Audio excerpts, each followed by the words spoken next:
Bueno, la Xunta de Galicia, infantiles y de su gratuidad. Bueno, pues tendrán que pagar las de Vigo. Siento darle la mala noticia a Feijóo, porque, claro, estaremos sin deudas. Y como no tendremos deudas, van a pagar las de Vigo. Pero a mí no me vale, y no nos sirve en Vigo el proyecto de la Xunta.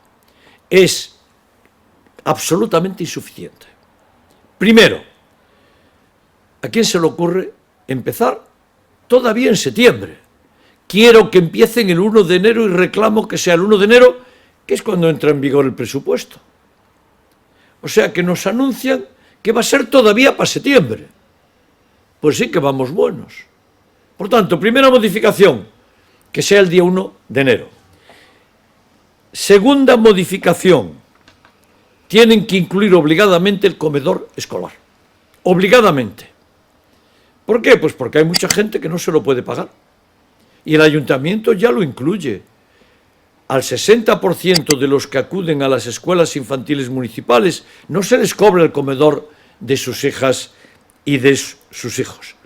Y tercero, y muy importante, no se puede condicionar a que no sé quién me dé recursos, a que no sé cuántos me den recursos. La Xunta de Galicia siempre condiciona a que alguien le pague.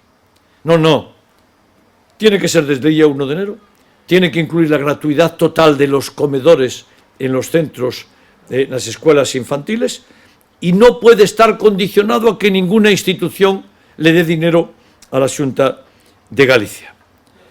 Bueno, sabéis que nosotros tenemos escuelas infantiles que tienen un presupuesto de 2.100.000 euros al año, el 60% de los que acuden pagan cero, ni comedor ni atención educativa, y el resto pagan la mitad que en las de la Xunta.